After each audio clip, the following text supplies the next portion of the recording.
Shalom, shalom, shalom. Bienvenue à une nouvelle édition d'édification, de bénédiction, de prière, d'action de grâce, de combat spirituel, d'enseignement avec l'apôtre Mama Dédé. Que la grâce de Dieu soit sur chacun d'entre vous, que la puissance du Saint-Esprit continue à faire du bien à toute personne qui recevra cette vidéo en direct ou en différé, quelle que soit la plateforme où vous allez voir. Le Seigneur va vous faire du bien. Je prie que la grâce de Dieu descende sur moi, sur vous, sur tous ceux qui vont recevoir ce message. Seigneur, parle-nous, édifie-nous, donne-nous la force de mettre ta parole en pratique. Je prie pour un homme, je prie pour une femme. Oui, Seigneur, donne-nous la victoire sur les principautés, parce que tu as dit dans ta parole que tu nous donnes toujours la victoire en Jésus-Christ, et ils l'ont vaincu par le sang de l'agneau et par la parole de leur témoignage. Je dis, Seigneur, je te recommande tout ce que nous allons faire. Au nom de Jésus, je dis Amen, Amen, Amen. Nous sommes à une nouvelle édition. Nous sommes au numéro 9 de comment renverser les princes des ténèbres, combattre les principautés. C'est important. Et depuis que nous avons commencé cette série d'enseignements, vraiment les témoignages de ça, les révélations de ça, la puissance de ça, les enseignements de ça, que le nom du Seigneur soit glorifié. Et je voulais clôturer la vidéo, l'enseignement au numéro 8, mais le Saint-Esprit a mis quand même un dernier numéro dans mon esprit que je veux partager avec quelqu'un. Et je sais que cette personne sera bénie. Donc, quand vous allez recevoir cette vidéo, et si vous voulez voir les autres numéros, allez sur ma chaîne YouTube, l'école d'Esther.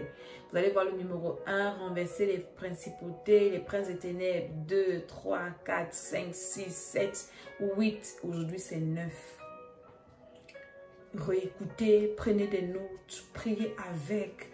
Votre vie, votre destinée, votre délivrance, votre bénédiction est entre vos mains. Ce n'est pas entre les mains d'un pasteur, ce n'est pas entre les mains de qui que ce soit. C'est entre vos mains. C'est entre tes mains, ta vie. Et tant que tu ne prends pas de décision, tant que tu ne te lèves pas, rien de bon ne peut t'arriver. Je suis désolée de te choquer, mais c'est ce qui est la vérité. Alors tu as besoin de prendre cette décision-là, de te lever pour ta vie. Toutes les fois où vous verrez mon visage, je vous parlerai de deux choses. De votre éternité, qui est la vie la plus longue, et de votre destinée, le but pour lequel le Seigneur vous a envoyé sur la terre. Oui, vous n'êtes pas un hasard, vous n'êtes pas une erreur de la nature.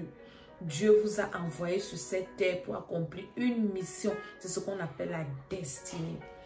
Et donc, moi, je viens vous parler de ces deux choses afin que vous ne ratiez pas ce but-là et que vous ne ratiez pas votre éternité. Pour ne pas rater son éternité, il faut déjà recevoir le Seigneur Jésus-Christ de Nazareth comme Seigneur et Sauveur personnel. Recevoir le Saint-Esprit, se baptiser et marcher avec lui. Maintenant, pour accomplir sa destinée, ce sont les principes que je suis en train de vous enseigner ici. Le combat spirituel, renverser les principautés, combattre les puissances des ténèbres qui s'opposent aux bénédictions des enfants de Dieu. Alléluia. Aujourd'hui, je vous parlerai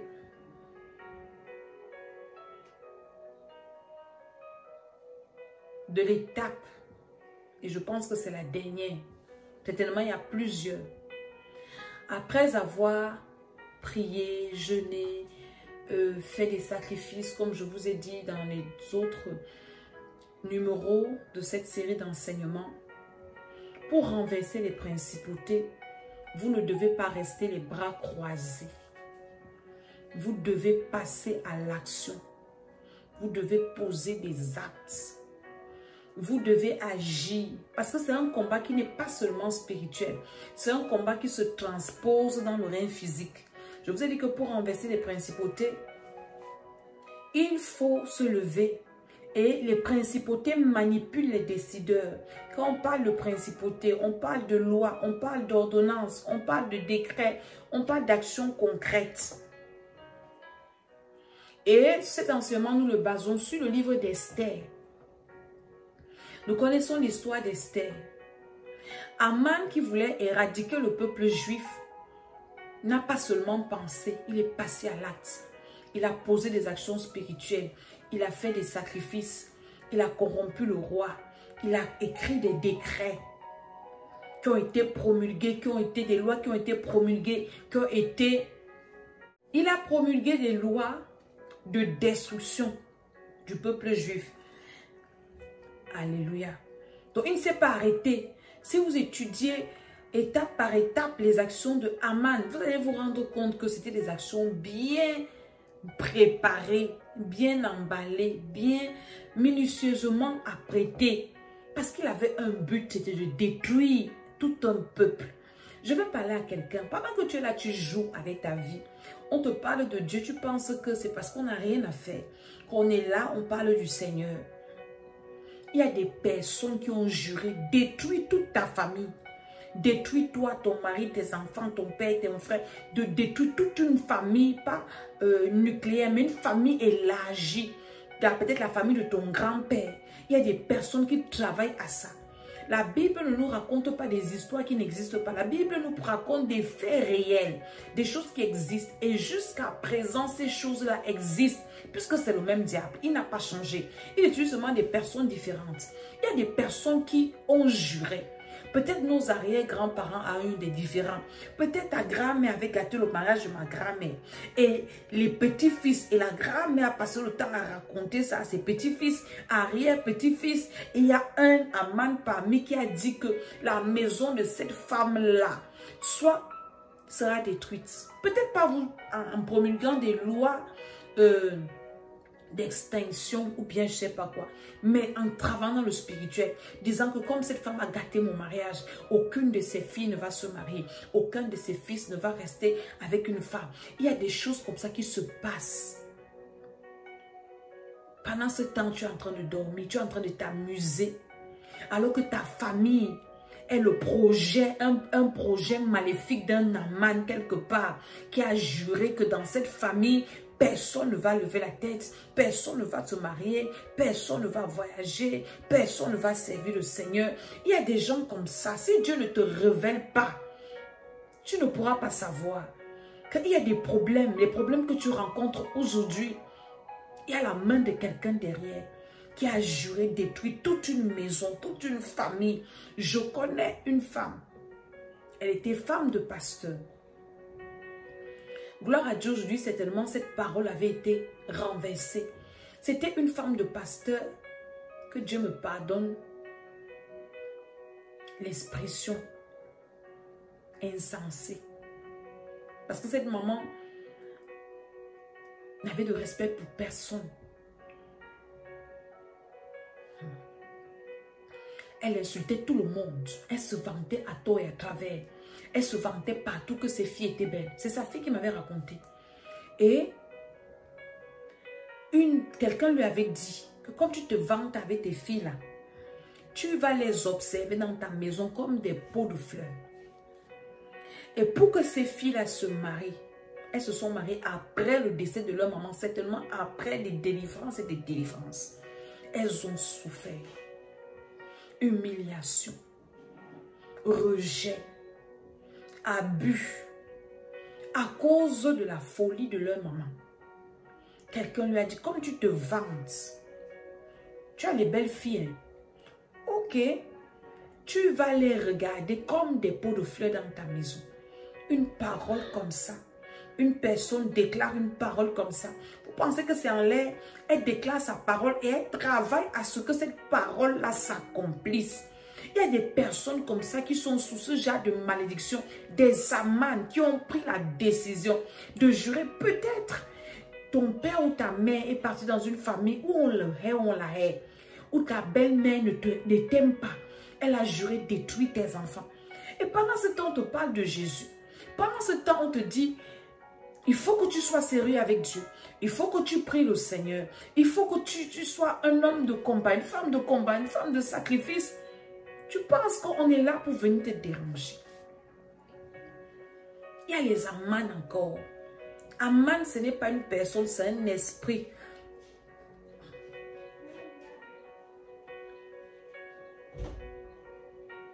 C'est un esprit qui s'est levé pour détruire toute une race. Pour maudire toute une race, toute une famille, toute une tribu. Et il ne s'arrête pas. Et il transmet sa haine à ses générations. Donc nous devons nous lever contre ce genre de personnes, ce genre d'esprit. C'est des personnes que quand elles meurent, leurs enfants continuent le sale boulot. Leurs enfants continuent le travail.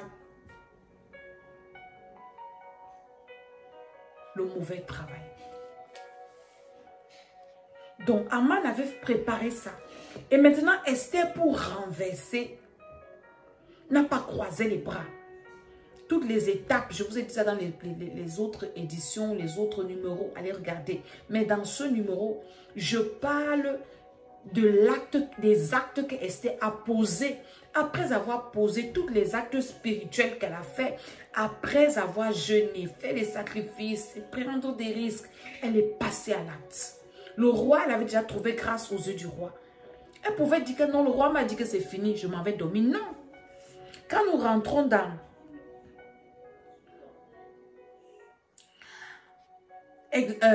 Esther chapitre 8. Alléluia. Je veux commencer à partir du verset 1er. Je vous donne le devoir de lire le chapitre 7 qui raconte comment elle a dévoilé le plan d'Aman. En ce même jour, le roi Assyrus donna à la reine Esther la maison d'Aman, l'ennemi des Juifs, et Mardochée parut devant le roi car Esther avait fait connaître la parenté qui l'unissait à elle. Le roi ôta son anneau qu'il avait repris à Aman et le donna à Mardochée. Esther de son côté établit Mardochée sur la maison d'Aman. Donc pour que Esther arrive à dévoiler Mardochée, ça ne s'est pas fait du jour au lendemain. Il y a eu un travail spirituel qui a été fait. Ça ne s'est pas fait à la hâte. Toi qui veux tout faire sans avoir préparé ton action, préparé ton projet dans le spirituel, you are wrong. Tu fais une grosse erreur. Avant de te présenter, de passer à l'acte, dans le règne physique, tu dois te préparer dans le règne spirituel. Avant toute chose, la préparation doit commencer dans le règne spirituel. Avant la présentation de Mardochée comme son frère, comme une parenté au roi, il y a une préparation spirituelle solide. Et le roi a donc pu enlever l'anneau qu'il a donné à Aman. Il a remis ça à Mardochée. Vous pensez que c'est du hasard? C'est que la préparation a été faite et elle a été bien faite dans le règne spirituel. Est-ce que tu peux répéter avec moi que le spirituel domine le physique? Si tu ne deviens pas un homme spirituel, une femme spirituelle, tu n'auras pas les choses de ce monde. Alléluia. Puis Esther parla de nouveau, verset 3. En présence du roi, elle se jeta à ses pieds. Elle pleura en le suppliant d'empêcher les effets de la méchanceté d'Aman, la Gagite, et la réussite de ses projets contre les Juifs. Je vais vous rappeler qu'Aman était déjà mort. On l'avait déjà pendu. Ce n'est pas parce que le sorcier qui veut te tuer la meurt que c'est fini. Ah non, l'enfant est tombé, il est mort. Ah, la tante qui voulait me tuer, elle est morte. Et tu croises les bras. Ah, il est mort. Ah. Avant de mourir, il a posé des piliers, il a posé des actions. Aman était déjà mort.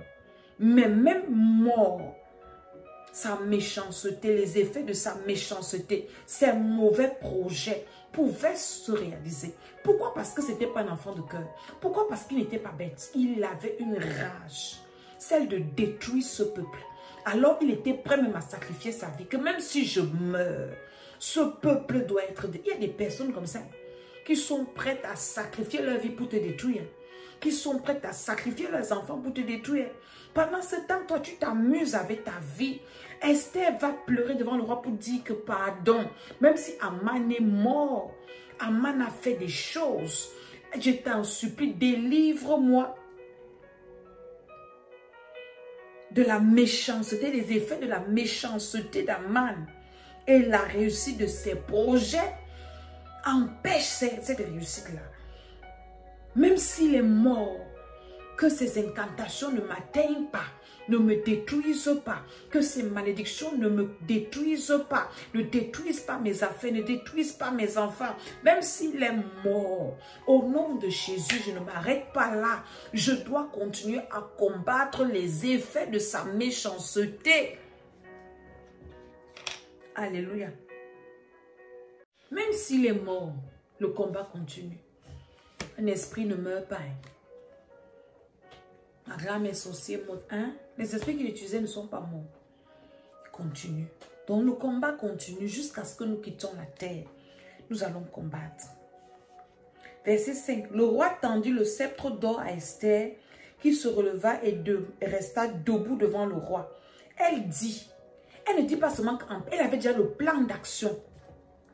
Parce que le roi, ce n'est pas son problème. Il a plein de choses dans la tête. Il y a beaucoup de personnes qui ne savent même pas ce qu'elles veulent de leur vie. Aide-moi, aide-moi. Je t'aide et après tu vas faire quoi? Tu viens me poser un problème. Que je t'aide pour ta vie. Ce n'est pas à moi de réfléchir pour ta vie. Qu'est-ce que tu veux pour ta vie? Quels sont tes projets pour ta vie? Quels sont tes plans pour ta vie? Il s'agit de ta vie, madame, monsieur, madame Esther. C'est quoi le plan? Je te délivre comment? Moi, j'ai plein de choses dans ma tête. Je ne vais pas m'asseoir pour penser à ta place. Esther avait déjà pensé avec Mardochée comment faire pour annuler les effets de la méchanceté d'Aman, pour annuler ses mauvais projets. Qu'est-ce qui lui a révélé ça? Elle était bien entourée. Il y avait le Saint-Esprit. Il y avait Mardochée qui était là pour donner les conseils. Tu ne sais pas ce que tu veux de ta vie, mais tu veux qu'on t'aide. On va t'aider à faire quoi? On doit t'aider à réaliser quoi? À devenir quoi? Tu veux qu'on pense même ta vie à ta place? On ne peut pas penser ta vie à ta place. Ça, c'est ta responsabilité. Elle continue, verset 5. Elle dit alors, si le roi le trouve bon et si j'ai trouvé grâce devant lui, si la chose paraît convenable au roi et si je suis agréable à ses yeux, qu'on écrive pour révoquer les lettres conçues par Aman. Aman avait écrit des lettres, il avait conçu des lettres. Tant que ces lettres n'étaient pas révoquées, pas seulement dans le spirituel, mais dans le physique, ces lettres-là devaient toujours être appliquées, même après la mort du roi. Même par un nouveau roi, même par qui que ce soit. Alors il fallait révoquer ces lois-là. Il fallait les annuler. Les lettres qu'il avait conçues dans le but de faire périr les Juifs qui sont dans toutes les provinces du roi. Vous voyez comment Aman avait réussi à empoisonner tout le monde contre le peuple juif. Quelqu'un a fini de t'empoisonner, de parler mal de toi partout, de te salir, de te vilipender. Tu pries seulement et tu restes tranquille. La parole, c'est une semence. Il faut prier que tu donnes les stratégies, parfois pour rencontrer ces personnes-là. Pour que ces personnes-là découvrent même la vraie personne que tu es. Je me souviens en 2012, j'étais allée en Afrique de l'Ouest dans un pays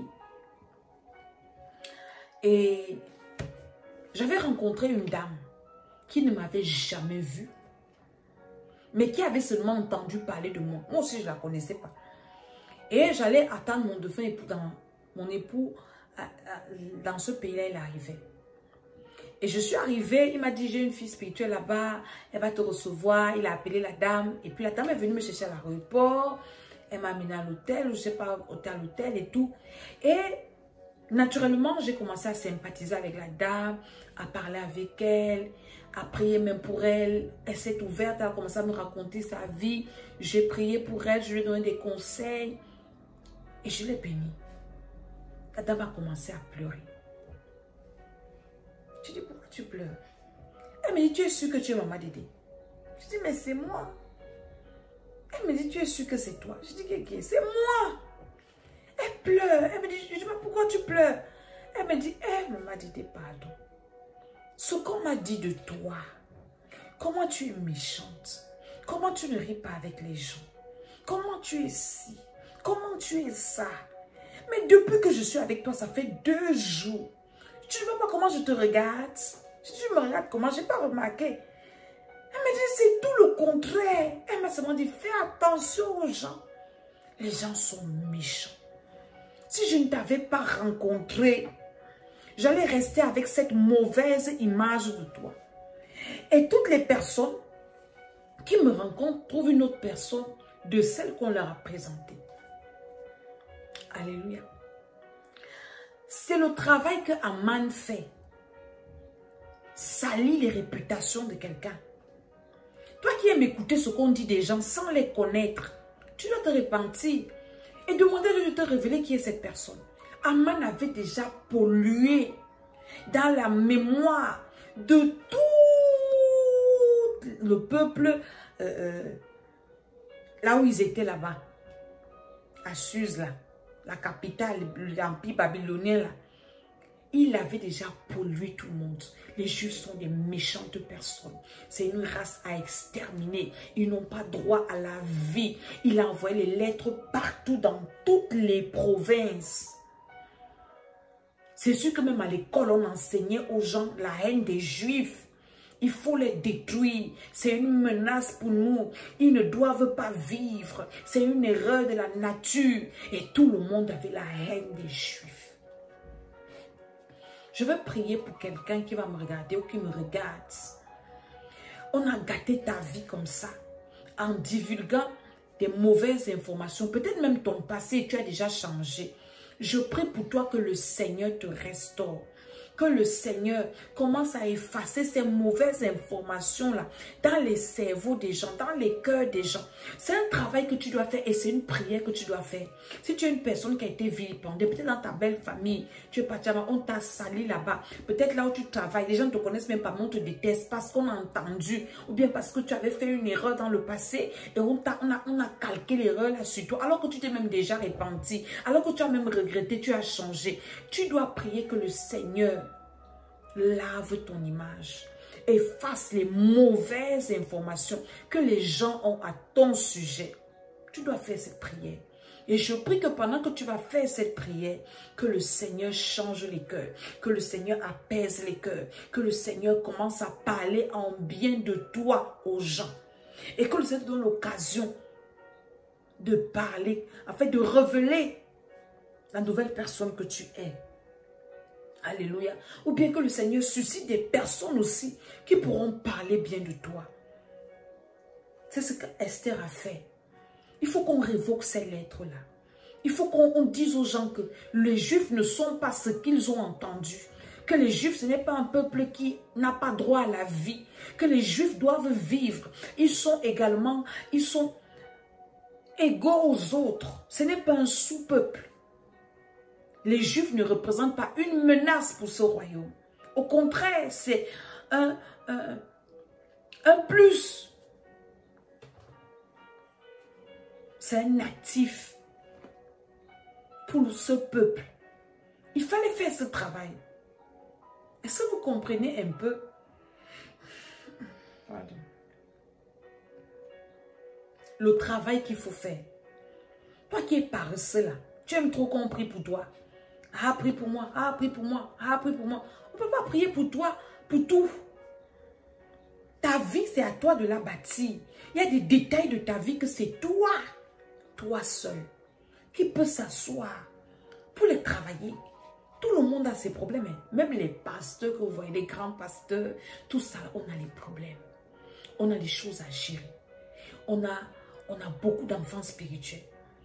On vient vous enseigner. Devenez mature. Prenez les enseignements. Mangez-les, digérez-les.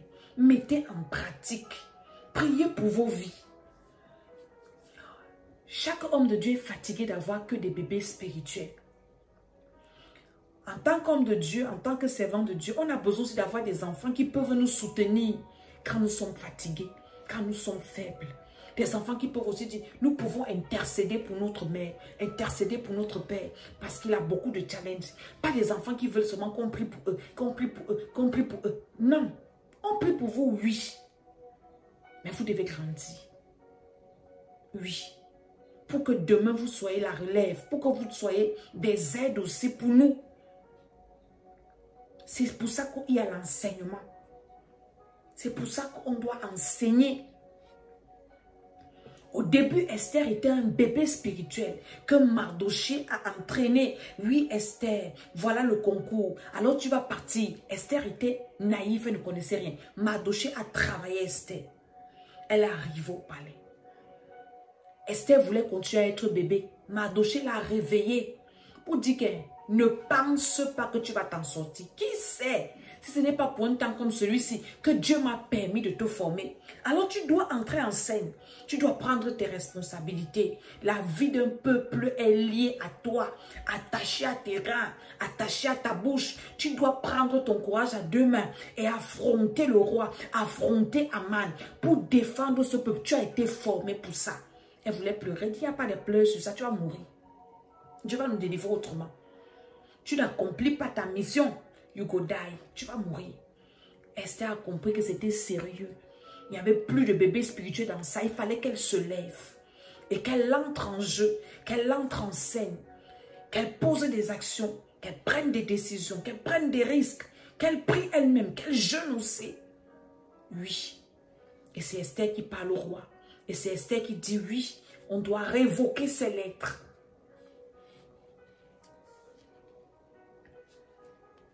Alléluia. Verset 7. Le roi Assyrus dit à la reine Esther et au juif Mardoché, voici, j'ai donné à Esther la maison d'Aman. Il a été pendu au bois pour avoir étendu la main contre les Juifs. Écrivez donc en faveur. Assyrus, ce n'est pas lui qui devait écrire. Il dit, je vous ai donné la maison d'Aman. Écrivez. Faites ce que vous voulez. Moi, quoi? Si vous ne faites pas, tant pis pour vous. Jésus nous a déjà donné le pouvoir. Levez-vous. Travaillez à votre salut. Priez. Renversez ce qu'on fait contre vous. Ne vous laissez pas tuer. Ne laissez pas les gens vous détruire vos familles. Le roi Assyrus dit, écrivez comme il vous plaira. Écrivez donc en faveur des Juifs comme il vous plaira. Au nom du roi, scellez avec l'anneau du roi. Car une lettre écrite au nom du roi et scellée avec l'anneau du roi ne peut être révoquée. Et voici, je vous ai donné le pouvoir de marcher sur les serpents et sur les scorpions et sur toute la puissance de l'ennemi. Et rien ne va vous nuire. Scellez avec le sang de Jésus. Faites ce que vous voulez de votre vie. J'ai tout fait à la croix pour vous. Maintenant, la balle est dans votre camp. Jésus a tout fait.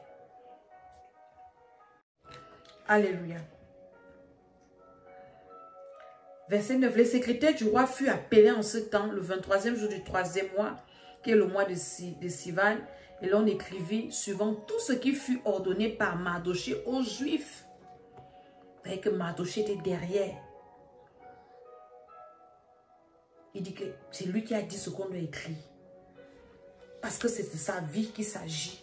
Toi, tu laisses ta vie entre les mains des gens. Tu vis ce que d'autres décident. Pendant qu'on prie, toi, tu dors. Et quand tu dors, tes ennemis écrivent dans ta vie tous les malheurs qui doivent t'arriver. Mardoché était là, il dit écrivez ce que moi je vous dis. Tous les satrapes, les gouverneurs, au sang, attends. Et ce fut ordonné par Mardoché aux Juifs, aux satrapes, aux gouverneurs et aux chefs des 127 provinces situées à 127 provinces. Aman était dangereux. Situé de l'Inde à l'Éthiopie, à chaque province selon son écriture, à chaque peuple selon sa langue, et aux Juifs selon leur écriture, selon leur langue. Est-ce que vous voyez le travail de fond? Il écrivait à chaque peuple selon sa langue, selon son écriture. Tu ne vas pas dire que tu n'as pas compris. Il n'y a pas de question que je m'en fous. S'il veut dire que tu dois comprendre.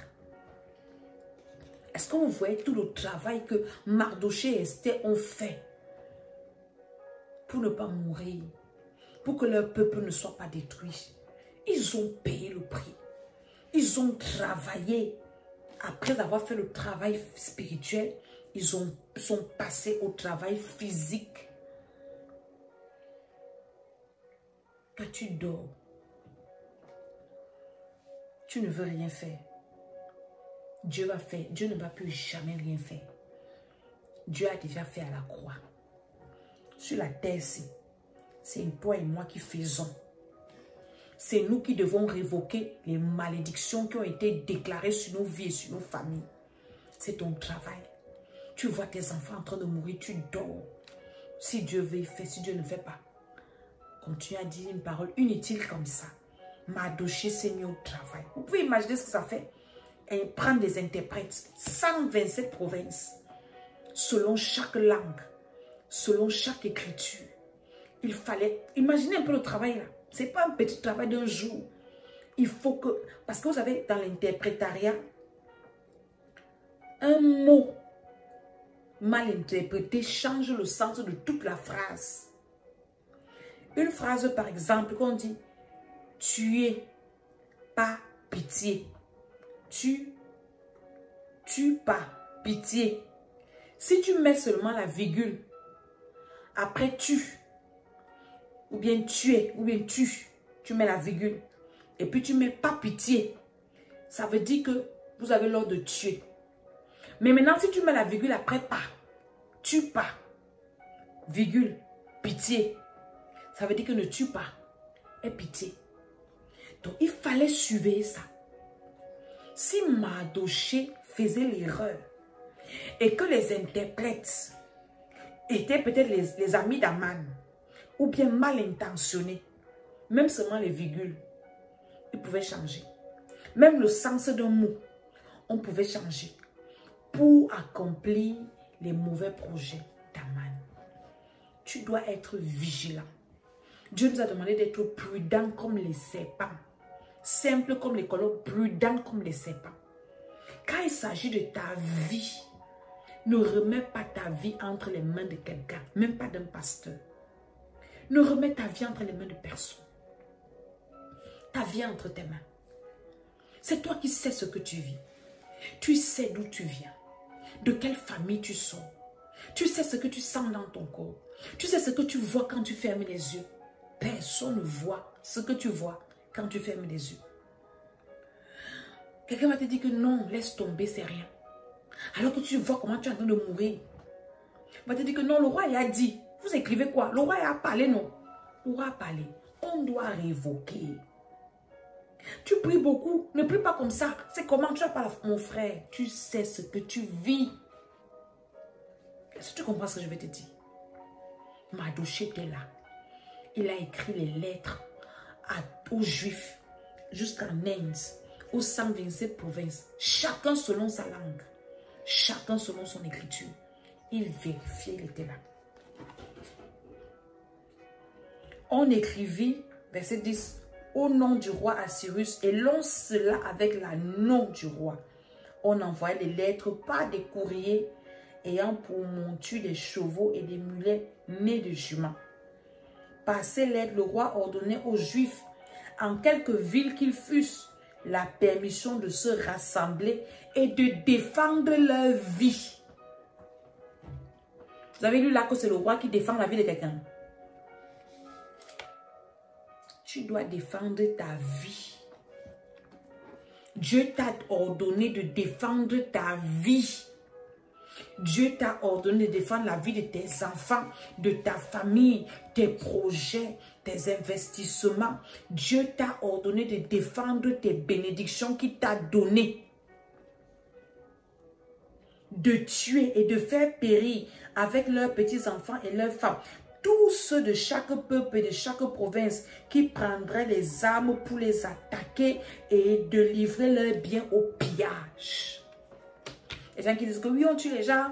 Pourquoi on fait le combat spirituel? Mon frère, on tue. Dieu nous a ordonné de défendre nos vies, de défendre nos enfants, de défendre nos biens avec ce qu'il nous a donné. Dieu t'a ordonné de te battre pour défendre ceux qui veulent te tuer. Ce n'est pas Dieu qui va venir te défendre. Il t'a déjà donné le pouvoir. Je vous ai donné le pouvoir de marcher sur les serpents, de marcher sur les scorpions, sur toute la puissance de l'ennemi et rien ne va vous nuire. Pendant ce temps, tu attends que Dieu descende du ciel pour venir combattre la sorcellerie qui détruit ta vie, qui t'empêche de rire. C'est Dieu qui va descendre pour venir faire ça. Et Jésus doit encore venir à la croix une deuxième fois pour toi. Ce n'était pas Cyrus qui devait mener le combat. Il a déjà donné le pouvoir. Il a donné son anneau. Écrivez en mon nom ce que vous voulez. Mardochée s'est assis. Il dit maintenant j'ai le pouvoir de me défendre. On appelle ça l'autodéfense. Le combat spirituel, c'est l'autodéfense. Ne laisse pas un sorcier détruire ta vie. Tue-le. Tu vas te repentir. Parce que s'il te tue, il va se repentir. Tu vas en enfer. Si tu es mal mort, il va au ciel. Alors que toi, tu étais victime. Alléluia. Et cela en un seul jour dans toutes les provinces du roi Assyrus, le 13e du 12e mois, qui est celui d'Adar. Ces lettres renfermaient une copie de l'édit qui devait être publiée dans chaque province et informaient tous les peuples que les Juifs se tiendraient prêts ce jour-là à se venger de leurs ennemis. Les courriers montés sur les chevaux et les mulets partirent aussitôt et en toute hâte. D'après l'ordre du roi, l'édit fut aussi publié dans Suse, la capitale. Vous voyez le travail qui est fait. Mardochée sortit de chez le roi avec un vêtement royal bleu et blanc, une grande couronne d'or et un manteau de bijoux de pourpre. La ville de Suse poussait de cris et se réjouissait. Il n'y avait pour des Juifs que bonheur et joie, allégresse et gloire. Après tout ce combat-ci, le bonheur, la joie, l'allégresse ne viendra que après le combat. Est-ce que vous comprenez? Dans chaque province et dans chaque ville, partout où on arrivait, l'ordre du roi et son édit, il y eut parmi les Juifs de la joie et de l'allégresse, des festins et des fêtes. Et beaucoup de gens d'entre les peuples du pays se firent juifs, car la crainte des Juifs les avait saisis. Les Juifs vont seulement fêter quand les édits là sont sortis. Il y a beaucoup qui fêtent. Tu as des problèmes, tu fêtes. Tu fêtes quoi? Tu fêtes comment? Dire que non, il faut vivre un peu. On vit quoi? Quand ta vie ne donne pas, tu vis quoi? Tu vis quoi? Hein? Tu as tes combats, tu as tes problèmes. Et tu t'engages à chercher Dieu. On va venir te dire que non, toi aussi tu exagères. Vis un peu. Tu vis quoi? Je vis quoi? Quand à mon âge, je suis encore en train de souffrir comme je souffre et ce n'est pas normal. Je dois vivre quoi? Mieux je continue à me battre jusqu'à ce que Dieu fasse quelque chose dans ma vie. Les Juifs ont ri. Ils ont fêté. Quand les lois, là, on leur a donné le pouvoir, l'autorité de se défendre. Ah oui, on peut se défendre. Alors on peut fêter.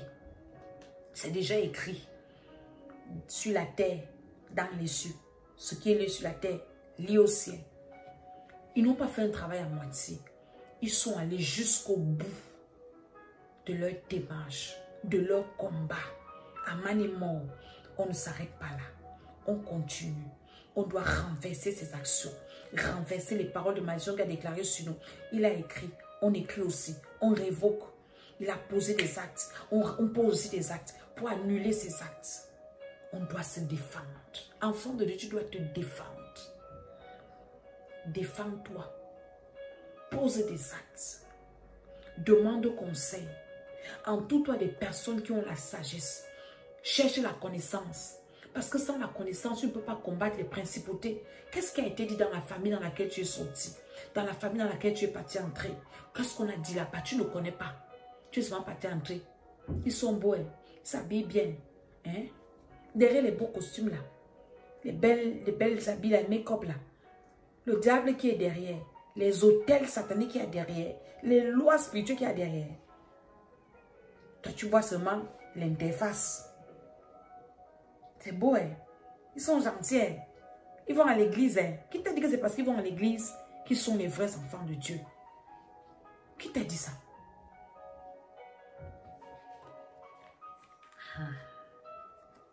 Alléluia. Amen. Le verset 9, chapitre 9, le verset 2 dit: les Juifs se rassemblaient dans leur ville et dans toutes les provinces du roi Assyrus pour mettre la main sur ceux qui cherchaient leur pète. Ne fais pas de cadeau à ceux qui cherchent ta pète. Les Juifs ont mis la main, pas dans les rêves, physiquement. Et personne ne put leur résister, car la crainte qu'on avait d'eux s'était emparée de tous les peuples. Les Juifs s'étaient préparés. Vous voulez nous tuer? Vous allez nous trouver. Mon ami, tu dois être prêt. Combat de ta vie, tu dois être prêt. On se prépare où? Dans la présence de Dieu, à l'église. On se prépare aussi en s'informant. On se prépare en se formant. On se prépare en s'éduquant. On se prépare de plusieurs manières. Tu dois te former. Tu dois te préparer.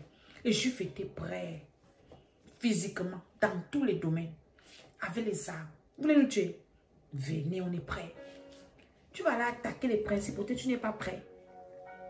Tu vas mourir. Verset 5, chapitre 9. Les Juifs frappaient à coups d'épée tous leurs ennemis. Ils les tuaient et les firent périr.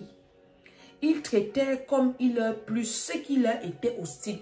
Donc malgré tout ça là, il y avait toujours ceux qui étaient hostiles. Malgré que le roi avait déjà signé, on avait déjà envoyé les lettres en leur langue, en leur écriture. Il y avait d'autres qui avaient dit qu'on va seulement faire ce que Aman a dit. Ce genre de personnes-là, il n'y a pas de remède. On les tue. Est-ce que vous comprenez ça? C'est moi qui ai écrit la Bible. Vous avez entendu qu'ils ont détruit ceux qui n'étaient pas hostiles. Non. Ils les ont laissés tranquilles. Mais ceux qui leur étaient hostiles, il y a des gens qui sont décidés avec ta vie. Ne joue pas avec les gens comme ça. Ne joue pas avec les gens qui sont décidés. Prie que Dieu te les révèle.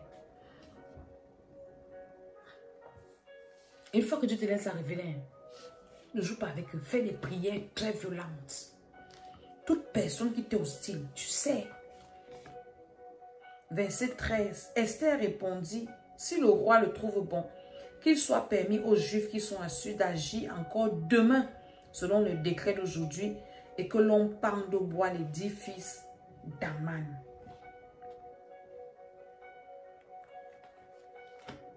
Elle a fini avec tous les fils, parce qu'eux, ils allaient continuer le mauvais projet de leur papa là. Ne pense pas que l'ami de ton ennemi, son parent peut être ton ami. On a vu ça dans le cas de Saül. La Bible dit que la guerre entre la maison de Saül et la maison de David n'était pas finie, ni près de finir. La guerre a continué, même quand Saül est mort. Mais la maison de David devenait de plus en plus forte. La maison de Saül devenait de plus en plus faible. Si tu me comprends très bien. Dans l'affaire de la destinée et du combat spirituel, il ne faut pas jouer avec sa vie. Ne pense pas que ton ennemi a changé de mentalité. Il y en a qui se répandent, mais il faut que Dieu te convainque. C'est Dieu qui va me convaincre que tu n'es pas dangereux pour moi. Que tu as changé. Parce que Dieu avait convaincu les chrétiens que Saül, sur le tard, c'était devenu Paul, l'apôtre Paul. Il avait changé. Et parce que Dieu les avait convaincus, ils l'ont accepté. Quand que Dieu ne t'a pas convaincu que ton ancien ennemi a changé, ne pas jouer avec lui, il va finir avec toi en rien. Soyons prudents. Cet enseignement me parle à moi-même beaucoup. Parfois, quand je finis, je réécoute ces vidéos et ça me parle. La vie, ce n'est pas le jeu. La méchanceté, on ne peut pas expliquer la méchanceté. C'est quelque chose qu'on n'explique pas. C'est une nature. Tu ne peux pas comprendre comment un parent peut détester son enfant jusqu'à combattre. Et venez nous détester, nous, les hommes de Dieu, qui aimons leurs enfants.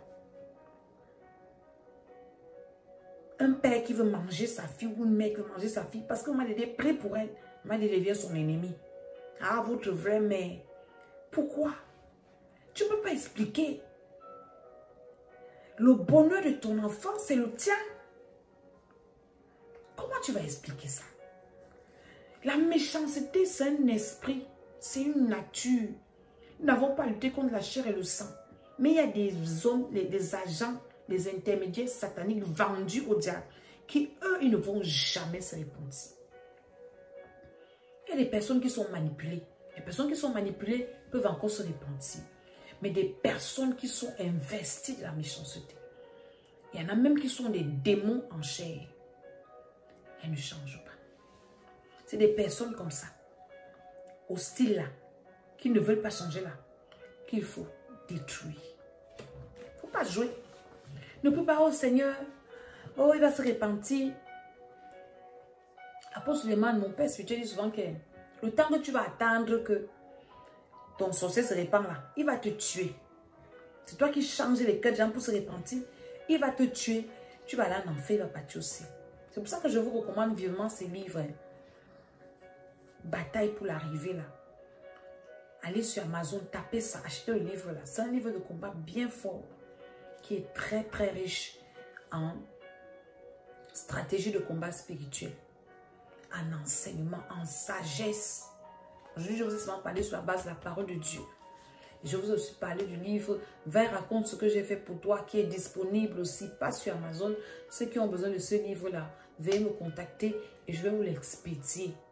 Il ne coûte pas cher, mais c'est le transport qui peut être un peu cher. Donc, si vous avez besoin de ça, prenez même 10. Ça va vous revenir plus moins cher. Alléluia. La vie n'est pas un jeu. Pour réussir la vie, ma défunte mère disait souvent, il faut croquer la ferraille. Les enfants ne réussissent pas la vie. Il faut être dur. Il faut s'entraîner dans la présence de Dieu. Enfant de Dieu, ne sois plus un chrétien nonchalant. Sois un chrétien très engagé avec Dieu. Parce que les démons, les méchants que tu combattes là, ils sont très engagés avec le diable. Très engagés dans leur sorcellerie. Très engagés dans leur secte pernicieuse. Mais si toi, tu es un chrétien, une fois par semaine, tu es enfant de Dieu selon tes humeurs. Quand tu es fâché, tu ne viens pas. Quand on t'énerve à l'église, tu ne viens pas. Quand le pasteur t'énerve, tu ne viens pas. Quand un frère t'énerve, tu ne viens pas. Tu oublies tes problèmes, tu oublies tes combats. Le frère a ses combats. Le diable peut l'utiliser pour te chasser de ton lieu d'entraînement. Il y a des esprits comme Aman. Je pense que par la grâce de Dieu, le Saint-Esprit, au travers de ma voix, nous a donné les étapes de comment renverser les principautés, les princes des ténèbres et achever leurs agents qui résistent, qui sont déterminés à accomplir les mauvais desseins de leurs parents spirituels. Et je pense que par la grâce de Dieu, si vous avez suivi de bout en bout ces séries d'enseignements et vous mettez en pratique ces points de prière, votre vie ne sera pas la même. Quelle que soit la puissance de cet aman, il va tomber. Et je prophétise la chute de tous les amans de vos vies. Dans le nom de Jésus, je dis Amen, Amen, Amen. Je suis l'apôtre Maman Dédé, l'apôtre des églises internationales, Temple, Ciel et Vie dans le monde entier. Nous sommes à Yaoundé, à Douala, à Konjok. Konjok, c'est une ville du Cameroun. Nous sommes également à Paris et vous pouvez nous inviter. Nous allons venir là où vous êtes. Et là, actuellement, nous sommes en train de bâtir notre radio. Nous avons besoin des âmes de bonne volonté qui veulent s'aimer dans l'évangélisation, qui veulent bâtir un hôtel dans l'évangélisation. Vos dons, vos sacrifices sont les bienvenus. Veuillez me contacter. Mon numéro WhatsApp, c'est le 0033 7 60 09 48 18. Et vous envoyez votre sacrifice. Je vous dirai comment le faire. Et je vais prier pour vous. Et le Seigneur vous fera beaucoup de bien. Au nom de Jésus, même t'aider à une grâce particulière. Dieu me donne toujours la victoire sur mes ennemis. Dieu me sort toujours des situations compliquées. Je parle à quelqu'un qui, dans sa vie, est toujours face à des situations, des challenges compliqués. Viens faire le sacrifice là. Et le Seigneur te sortira de là de façon extraordinaire. Que la grâce de Dieu soit avec vous. Abonnez-vous à ma chaîne YouTube, l'École d'Esther. Et écoutez les vidéos, partagez, priez avec. Et le Seigneur vous fera beaucoup de bien. Que le Seigneur vous bénisse. Je vous aime, je vous bénis. Au nom de Jésus, amen, amen, amen.